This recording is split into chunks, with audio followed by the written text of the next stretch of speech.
2-3 دفعہ اٹیک ابھی ریسنٹلی بھی ہوا. میں کسی کو بتاتا نہیں, وہ کہتے ہیں کہ یار یہ شاید سستی شہرت کے لیے بات کی جاتی ہے, میں ان لوگوں میں سے نہیں ہوں. فوراً بتایا کریں. لیکن میں نے بتایا شیلا, میں آپ کو ایمانداری کی بات بتاؤں, کئی دفعہ لکھ کر دیا گیا, لیکن آپ کی جو سیکورٹی ادارے وہ کہتے ہیں نہیں جی آپ کو ضرورت نہیں, آپ سورۃ یاسین پڑھ کے گھر سے نکلاتے ہیں.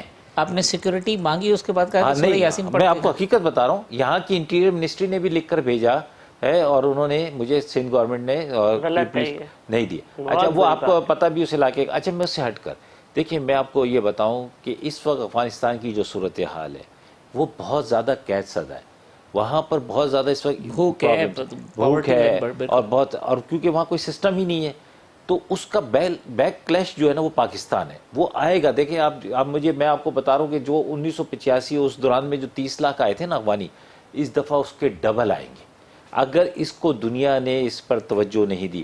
اور خاص طور پر دیکھیں اسلامک ورلڈ نے, کیونکہ اب تو آپ کے پاس کوئی ریزن نہیں ہے نا کہ جی کوئی اور حکومت کر رہا ہے وہاں کر رہا ہے, اور ہم نے جس لوگوں کو ہم نے تیار کیا سب کچھ, میں کھل کے بات کر رہا ہوں, اور اسلامک ورلڈ نے بھی جن کو سپورٹ کیا, آج ان کی حکومت ہے وہاں پر ہے. تو اب چاہیے, پاکستان تو کر ہی رہا بیچارہ, جو پاکستان تو خود پھنسا ہوا ہے, تو اس کے ساتھ دوسری دنیا کو بھی اور انٹرنیشنل دنیا کو یہ سمجھ رہے ہیں کہ یہ شاید یہاں ہی تک رکے گا معاملہ, یہاں نہیں رکے گا, اس کی پریشانی دنیا میں جائے گی, اور اس کے لیے ان کو آسانیاں کے لیے, اور جب تک آپ ان کو اسٹیبل نہیں کریں گے. یہ جتنی ہم خوشیاں منا رہے تھے کہ جی وہ آ گئے ہیں, ہم یہ سمجھتے تھے, دیکھیں ہم اشرف غنی چلا گیا جی, بڑی کوئی ہمیں دیکھیں یہ تو پتہ چلا کہ وہ آسمان سے گرا کھجور میں اٹکا والی صاحب. اچھا ہوتا پتہ ہے کیا, جب ہم کوارٹر فائنل جیتتے ہیں نا تو بڑی خوشی مناتے ہیں کہ لیکن پتہ نہیں ہوتا کہ سیمی فائنل کتنا سخت ہوگا. جب سیمی فائنل جیت جاتے ہیں تو اور بہت خوشیاں مناتے ہیں, تو پھر فائنل کا نہیں پتہ ہوتا. ہم نے خوشیاں ضرور منائی, لیکن ہمیں اندازہ نہیں تھا. میں آپ کو صحیح بتا رہا ہوں, ہوگا ہمارے اداروں کو بھی اندازہ ہوگا, یہ کہنا کہ بالکل غلط ہوگا کہ ہمارے اداروں کو نہیں پتا, ان کو سب پتا ہوگا, لیکن وہ یہ سمجھ رہے تھے کہ شاید اس کو سپورٹ بھی ملے گی, لیکن انٹرنیشنلی کوئی سپورٹ نہیں ملی. ٹھیک ہے. اچھا ایک ایشو تو یہ اپنی جگہ بہت اہم ہے.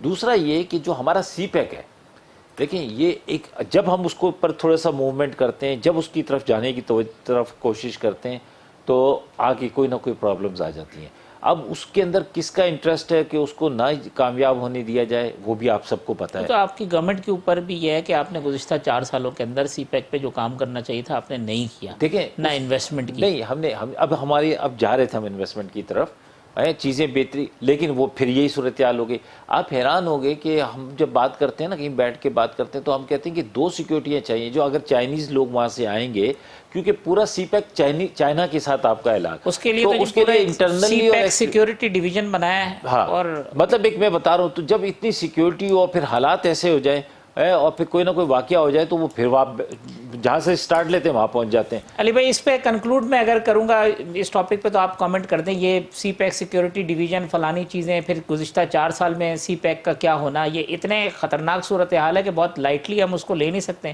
انٹرنیشنل کمیونٹی سے جو ایکسپیکٹیشن تھی افغانستان کے حوالے سے, وہ بھی ہمیں کہیں نہیں نظر آتی کہ وہ ہوئی ہو. حافظ صاحب, پہلے تو میں ایک چھوٹی سی اپیل میڈم سے کروں گا کہ اگر آفتاب جہانگیر صاحب جیسے آنریبل آدمی کو اگر کوئی خطرہ ہے, تو ان کو سندھ گورنمنٹ کو بالکل سیکیورٹی پرووائڈ کرنی چاہیے, اور اس کے اوپر ٹائم ضائع نہیں کرنا چاہیے. اب جو آفتاب جہانگیر صاحب بات کر رہے تھے, دیکھیں دنیا کو پتا تھا کہ نہیں پتا تھا کہ افغانستان کی کیا صورتحال ہے, پر ان کے جو قابل وزیر اعظم ہیں ان کو یقیناً نہیں پتا تھا. آپ کو یاد ہے ہم نے غلامی کی زنجیریں توڑ دیں, یہ کس نے فرمایا تھا؟ آپ کو یاد ہے ایبسولوٹلی ناٹ کے اوپر اتنا گھمنڈ کس نے کیا تھا کہ جب ان کو پتا تھا کہ ہمیں دنیا کے ساتھ جا کے اپنے لیے بھی اور افغانستان کے لیے بھی آسانیاں جو ہم نے اچیو کرنی ہے, یا آسانیاں یا کنسیشنز لے کے آنی ہے, اس کے لیے ہمیں دنیا کے اندر رہ کے کام کرنا پڑے گا.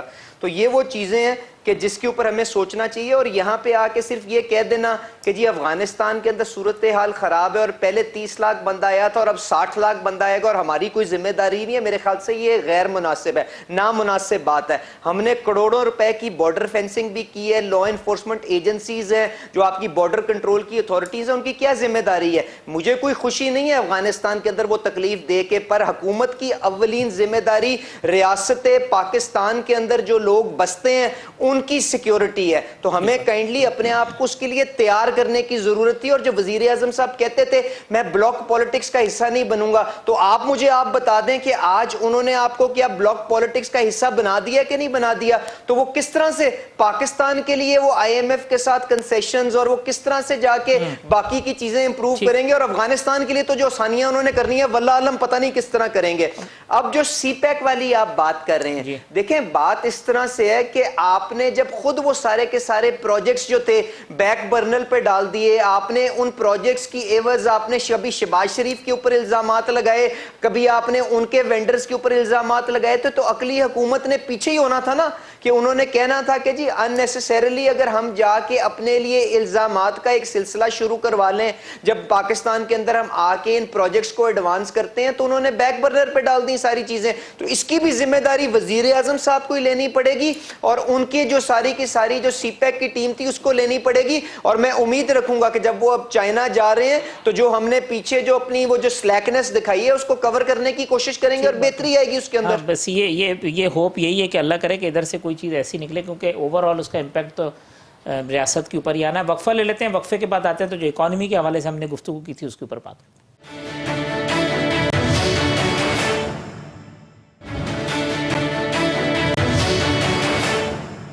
ویلکم بیک ناظرین. شیلہ رضا صاحبہ, آفتاب جہانگیر صاحب اور علی پرویز ملک صاحب میرے مہمان ہیں. شیلہ صاحبہ, اکانومی کے حوالے سے آج شہری رحمان صاحبہ نے بھی کہا ہے 1 ارب ڈالر لیے ہیں, اربوں روپے کے ٹیکس لگا دیے ہیں.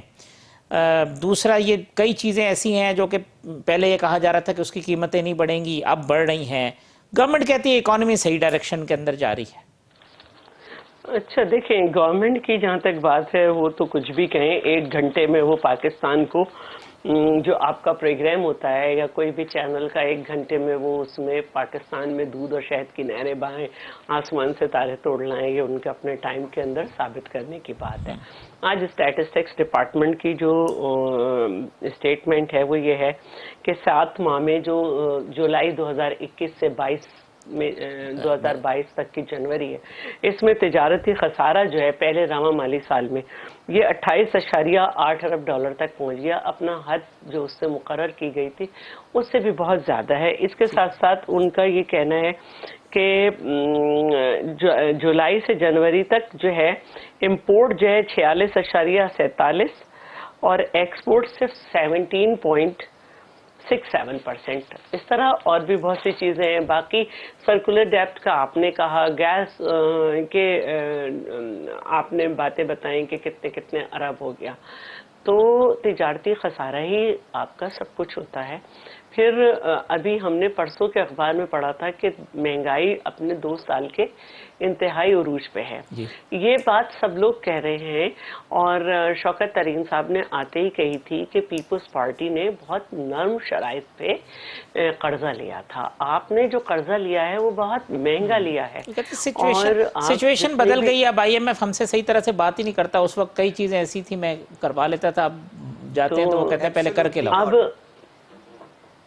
ٹھیک ہے, اب صورتحال یہ ہے کہ وہ وزیر اعظم صاحب جو کہتے تھے کہ میں آئی ایم ایف کے پاس نہیں جاؤں گا, اپنی خودداری بیچنے کے لائق بات ہے, میں خودکشی کر لوں گا. اب ان کے وزیر شادیانے بجا رہے ہیں, اور تو اور اب ہم قازقستان سے بھی قرضہ لینے جا رہے ہیں, اور اس طرح کی باتیں ہو رہی ہیں. تو میں صرف یہ پوچھنا چاہ رہی ہوں کہ جو لوگ یہ دعویٰ کر رہے تھے کہ اس منی بجٹ کے بعد مہنگائی نہیں بڑھے گی, تو کیا پیٹرول اور ڈیزل کی جو قیمتیں بڑھی ہیں اس کے بعد ہم کیا کہیں؟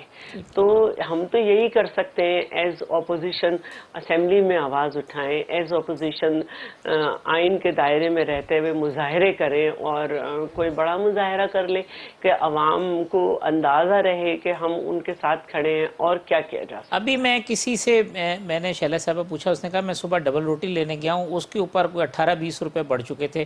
انہوں نے آخر میں پرچی دکھا دی کہ یہ لیں جی 17% سیلز ٹیکس ہے, وہ لگ گیا, وہ ہمیں پیمنٹ کرنی پڑتی ہے. آپ تو اگر اجازت دیں تو میں علی صاحب کا پوائنٹ لے لوں تاکہ آپ اس کو.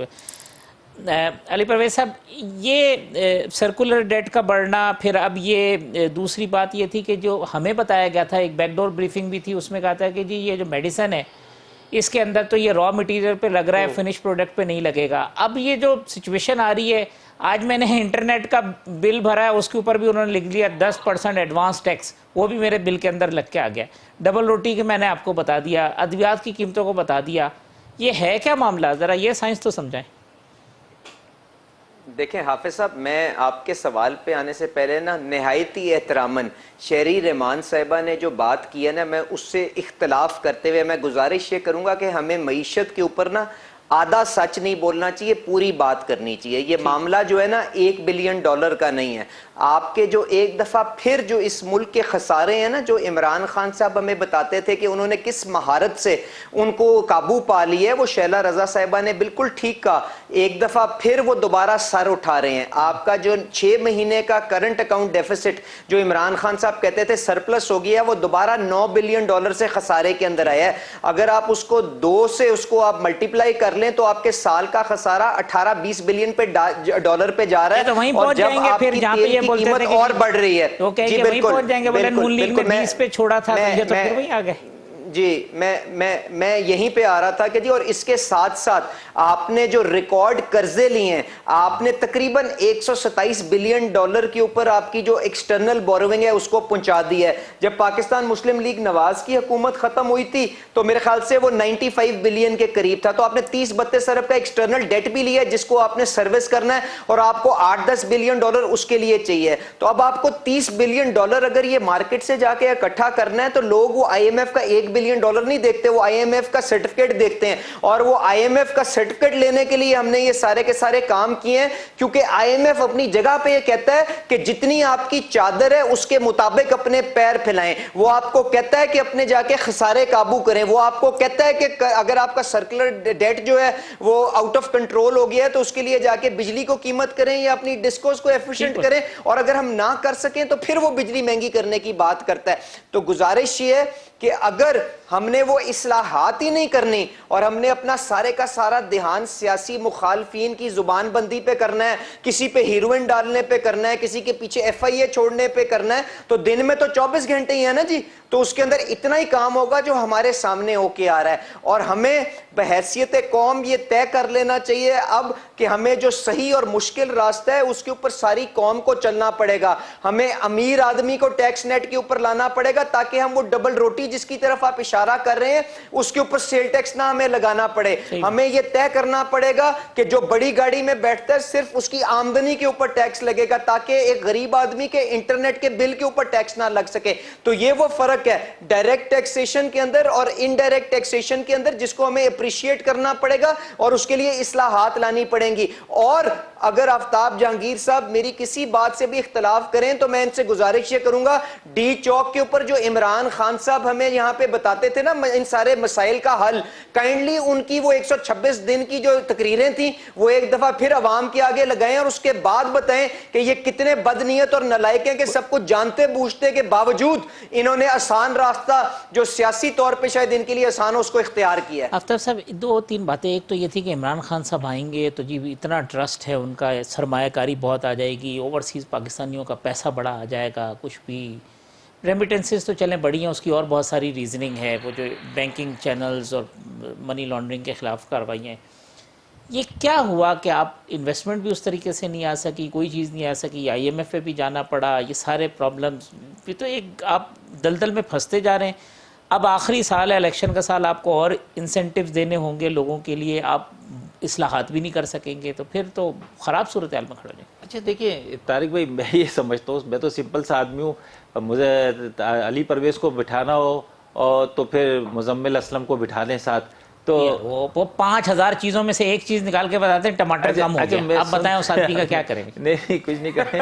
تو میں ویسے کہہ رہا ہوں, دیکھیں میں نے یہ بات, میں بالکل آپ کی بات سے ایگری کرتا ہوں کہ ہمارے ساتھ جو اس وقت سب سے بڑا پرابلم ہے وہ یہ ہے کہ جو ابھی علی نے بات کی ہے, میں آپ کو حقیقت بتاؤں کہ جہاں پر ٹیکس لگنا چاہیے وہاں ٹیکس نہیں لگتا. اس کی وجہ اسمبلی میں بیٹھے ہوئے آپ کے ساتھی ہیں جو خود اتنے بڑے بڑے سرمایہ دار وڈیرے جاگیردار ہیں, وہاں پہ وہ ایسے بھی ہمارے ساتھی ہیں جو 14 کروڑ روپیہ ٹیکس بھی دیتے ہیں, ٹھیک ایسا ہائیسٹ پیڈ بھی ہے, ایسا نہیں ہے. لیکن یہ والی بات کہ دنیا کے اندر یہ بھی تو ہو سکتا ہے کہ ان کا بنتا ہے 114 کروڑ روپے اور دیتے ہیں نہیں 14 وہ کروڑ. ایسا نہیں ہے، بالکل جو صحیح بنتا ہے وہی کرتے ہوں گے. لیکن دیکھیں بات یہ ہے طارق بھائی کہ دنیا کے اندر حکومتوں کا ریسورس کیا ہوتی ہے، وہ کاروبار تو نہیں کرتے، وہ یہ ٹیکس ہوتا ہے جو عوام کا پیسہ ہوتا ہے وہ عوام پر لگایا جاتا ہے.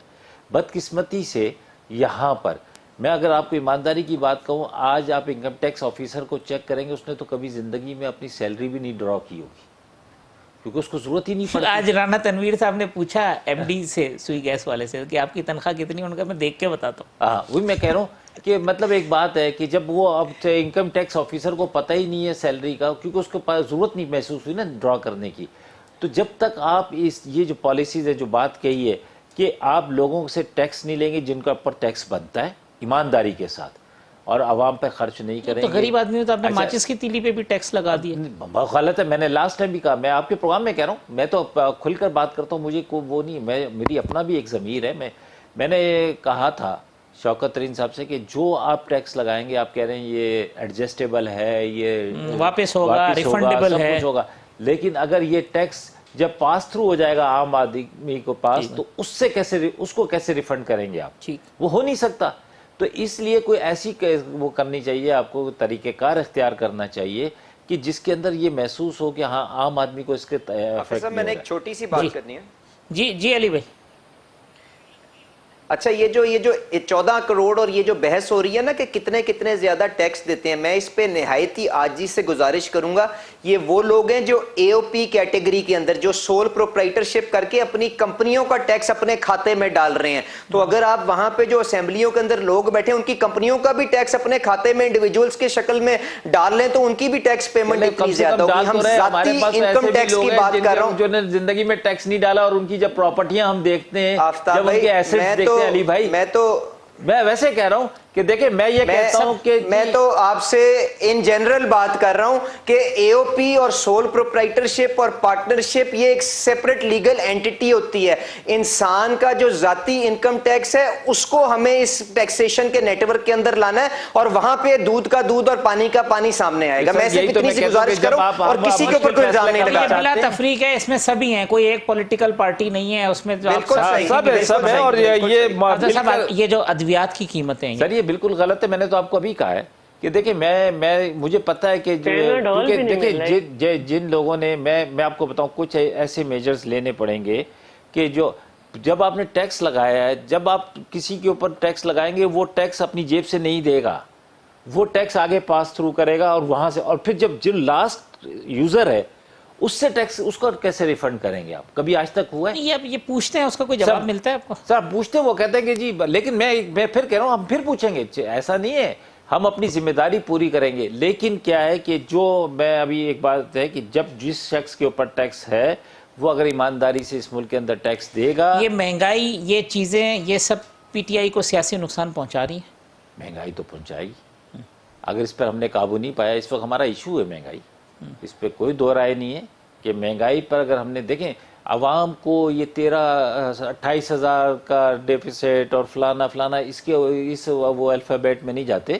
ان کو تو اپنا چیزیں دیکھنے کی، ان کی چیزیں سستی ہیں، مہنگی ہیں، بہتر ہو رہی ہیں، نہیں ہو رہی ہیں. یہ بات سمجھ نہیں آ رہی ہے آپ کی لیڈرشپ کو؟ اگر 2-3 چیزیں دیکھیں، میں شائلہ سے ریکویسٹ کروں گا کہ جیسے ہیلتھ کا جو پروگرام ہے پنجاب کے اندر، کے پی کے اندر، اس کو سندھ کے اندر بھی امپلیمنٹ کریں تاکہ عوام کو تھوڑا ریلیف ملے. وہ تو اعتراض کر رہے ہیں، وہ کہتے ہیں فراڈ ہے، آپ نے اپنے جو پرائیویٹ ہاسپٹلس کو فائدہ پہنچانے کے لیے. نہیں ایسا نہیں ہے. جو جن لوگوں سے ملتے ہیں وہ کہتے ہیں کہ جی بہت بہتر ہے، سمجھے نا. چلیں جی، آپ یہ بڑا بہترین پروگرام آفتاب صاحب کا شائلہ صاحبہ لیتی کیوں نہیں؟ لے لیں آپ، اس پہ اگر آپ کچھ بہتری کرنی ہے تو آپ بہتری کر لیں. اس کے اندر اگر آپ سمجھتی ہیں کہ اس کے اندر کوئی کمزوری ہے تو اس کو دور کر دیں. اسی طرح اسکول کا نظام ہے. جی شائلہ صاحبہ، سرکاری اسکول ہیں، ان کے اوپر شائلہ آپ کو اتنا اچھا کام کرتی ہے، آپ کو پتہ ہے کیا صورتحال ہے اس وقت.